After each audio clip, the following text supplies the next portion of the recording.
Some places don't stay empty, no matter how many years pass. No matter how many people disappear, something always remains behind. In the winter of 2021, a man named Daniel Harper moved into an abandoned farmhouse outside Millers Creek Road. 3 weeks later, he vanished without a trace, but according to locals, every night at exactly 3:13 a.m., someone still knocks from inside the walls. The farmhouse stood completely isolated in the middle of frozen farmland, miles away from the nearest town. Dead trees surrounded the property like black, skeletal figures clawing at the night sky. The house itself looked ancient. Its wooden walls were warped from decades of storms.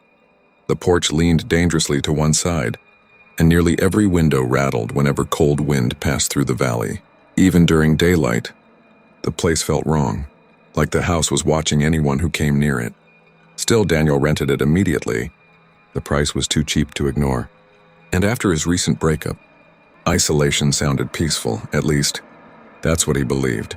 For the first few nights, nothing unusual happened. Daniel spent most evenings editing videos on his laptop while snowstorms rolled across the fields outside. The silence felt almost comforting. No traffic, no neighbors, no distractions. Just the sound of the wind moving through dead branches outside his bedroom window. But on the fourth night, everything changed. At exactly 3:13 a.m., Daniel woke suddenly. Thud, thud, thud. 3 slow knocks echoed somewhere inside the farmhouse. Still half asleep, Daniel assumed someone was outside. He grabbed his phone flashlight and walked downstairs carefully. The old wooden floors creaked beneath every step. The farmhouse felt colder than usual. Daniel unlocked the front door and looked outside. Nothing. The porch was empty. Snow covered the ground untouched. No footprints, no movement. Then suddenly, thud, thud, thud. The knocking came again. This time upstairs, inside the house. Daniel slowly climbed back upstairs. Every step felt heavier than before. The knocking continued, slow, deliberate. And the closer he got to his bedroom, the clearer it became. The sound was coming from inside the wall beside his bed. Thud, thud, thud. Daniel pressed his ear against the wallpaper. Silence then. Very softly, he heard breathing. Not inside the room, inside the wall. Daniel immediately stepped back. And then the breathing stopped. Completely. The following night, Daniel tried ignoring what happened. He convinced himself the farmhouse was old. Old pipes, shifting wood, animals inside the walls. But at exactly 3:13 a.m., the knocking returned. This time louder, closer. And after the knocking stopped, something scratched slowly inside the wall beside him. Scrap! Like fingernails dragging across wood. Daniel didn't sleep for the rest of the night. The next morning, Daniel stepped outside and immediately froze. Bare human footprints surrounded the farmhouse. Not shoe prints. Bare feet. The prints circled the entire house before disappearing toward the old barn behind the property. Daniel stared at them silently. Who would walk barefoot through snow? And why? Trying to calm himself down, he grabbed a flashlight and headed toward the barn. The barn looked even worse up close. Its doors hung partially open. The wood had dark stains running across it like dried water damage. The moment Daniel stepped inside, the smell hit him. Rotting meat. Dust floated through weak beams of light breaking through the roof overhead. Rusted farming equipment sat abandoned beneath cobwebs. Animal bones covered the floor. Then Daniel noticed something hanging from the ceiling. A rope tied into a noose, slowly swinging back and forth, even though the air inside the barn was completely still. Daniel aimed his flashlight toward the upper loft. At first, nothing. Then suddenly, movement. 2 pale legs slowly disappeared backward into darkness. Someone was up there. Daniel's breathing became shallow. "Hello?" he whispered. No answer, only silence. Then, a whisper came from the darkness above him. "Daniel!"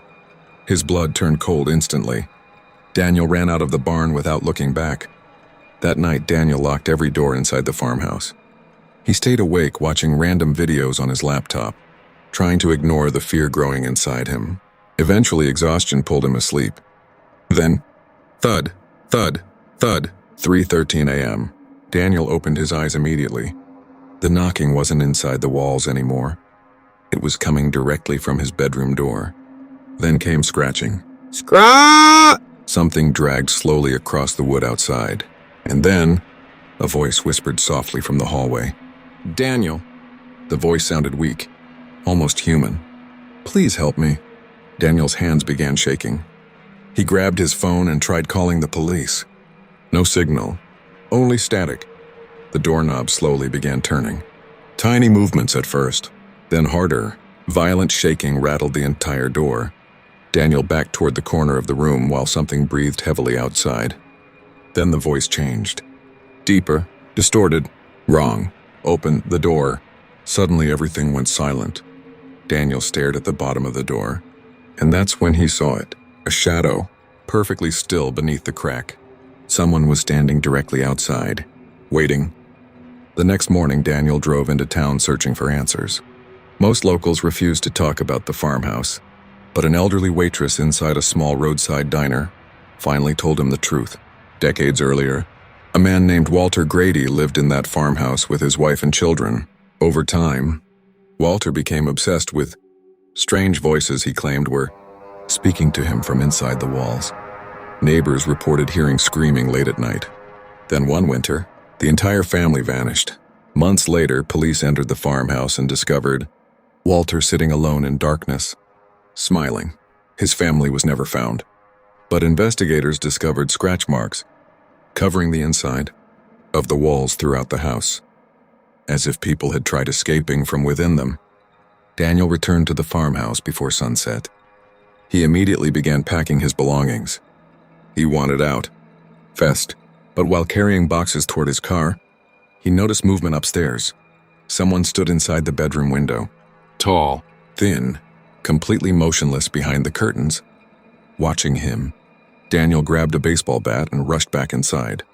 The farmhouse was silent, empty, but upstairs, his bedroom door stood open. Daniel slowly entered the room and froze. Words had been carved deep into the wall above his bed. "He let us in." Fresh scratches surrounded the message. The room suddenly became freezing cold.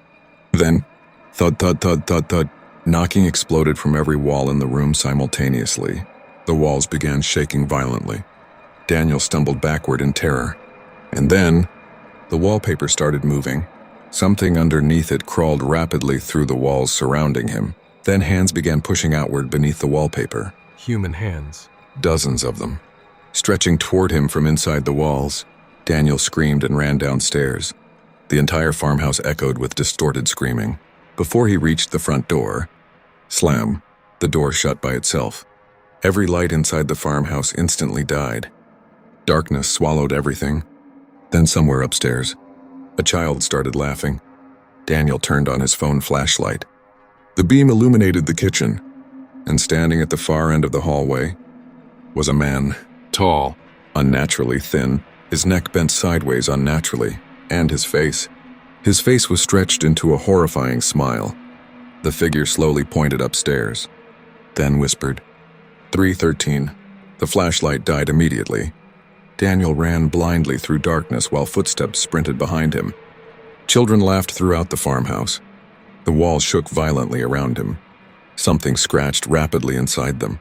Closer, closer, closer. Daniel finally reached the front door and threw it open. Freezing wind blasted against his face as he stumbled into the snow outside. But when he turned back toward the farmhouse, every upstairs window was filled with faces. Men, women, children, all smiling, all staring directly at him. And standing in the center bedroom window was Daniel himself, smiling back. The next morning, police searched the farmhouse after Daniel disappeared. His car remained parked outside, the driver's door still open. But Daniel Harper was never found. The only thing investigators discovered were fresh scratch marks inside the walls. And according to locals, every winter at exactly 3:13 a.m., someone still knocks from inside the farmhouse.